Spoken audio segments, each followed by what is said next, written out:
through the Arab world.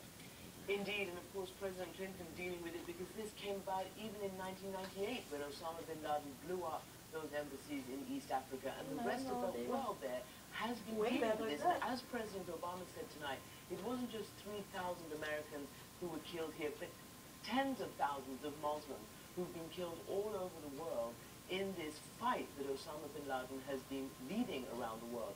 So it's going to be an incredible reaction around the world as well, particularly since he and Zawahiri, his deputy, have been quite quiet recently as these revolutions have happened, and so many people have said that these democratic uprisings signal the ideological death knell for Al-Qaeda. And now, not a metaphorical or ideological death knell, but tonight Osama bin Laden is dead. Thank you, Christian. Tom Ridge, the Director of Homeland Security, Secretary of Homeland Security under President George W. Bush, joins us. Now, your reaction tonight, sir?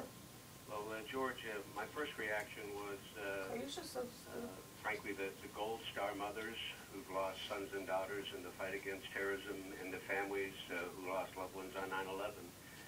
It brings some closure to a painful chapter in their lives, and some closure to a painful chapter in the history of the United States of America. President Bush committed to bringing him to justice.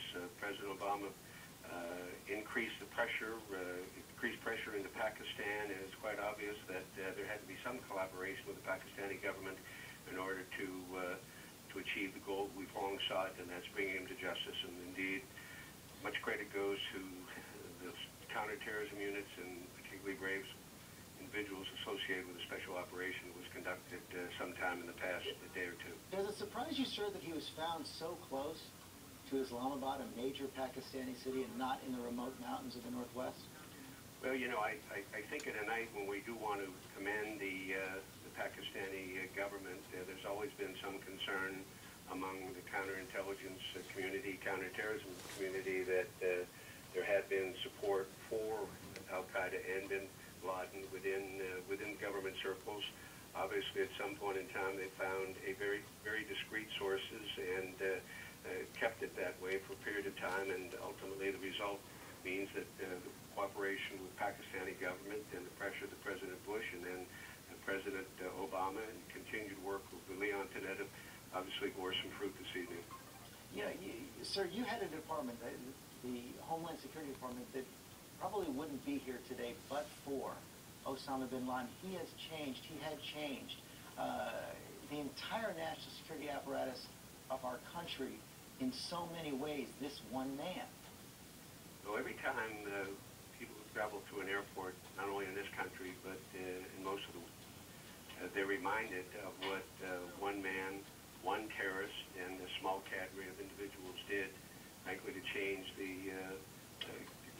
the norm within which countries try to live and raise families and grow their economies. I mean, it's pretty clear that this is a chapter, George, that is closed, and unfortunately, I'm afraid there'll be a few others that will be written. Many of the men and women who've been talking with you earlier this evening talked about continued concerns in Yemen and Somalia, and you know we've got this al-Awlaki in the Yemen cleric now who could become the inspirational leader. We also see a new wave of terrorism. We see homegrown terrorism in many countries, including our own. So this is an incredible evening. It is an incredible evening. Take us back inside on what you think might be happening, though, in your former Department of Homeland Security. Whenever something like this happens, a major victory for the United States, a major blow to Al-Qaeda, but at the same time, you have to be on alert for what might be triggered by his death.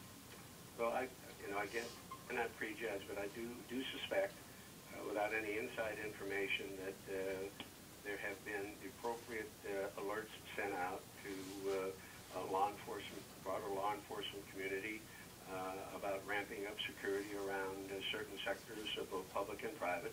And I must say that I think ever since 9/11, we've been on guard constantly. Remember, this is bin Laden and Zawahiri and others have been taunting the United States, threatening the United States. And while sometimes I think that America, as individuals, perhaps have lost not the sense of urgency, but the further away we got from 9/11, the more distant we became and among their concerns. But I don't think our professionals have ever lost that sharp and that keen sense of. Okay, why is there an American talking to Osama bin Laden?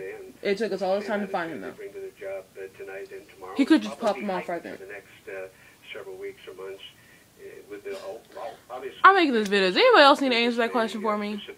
I'm putting this on YouTube. I hope everybody knows this. Not in the United States, then around. Tell me why there was an American Thank you very much for talking to Osama bin Laden. There he is, right there, but couldn't kill him. As well, David Muir here. Tell me why. About how this has changed everyone's life. Every time we go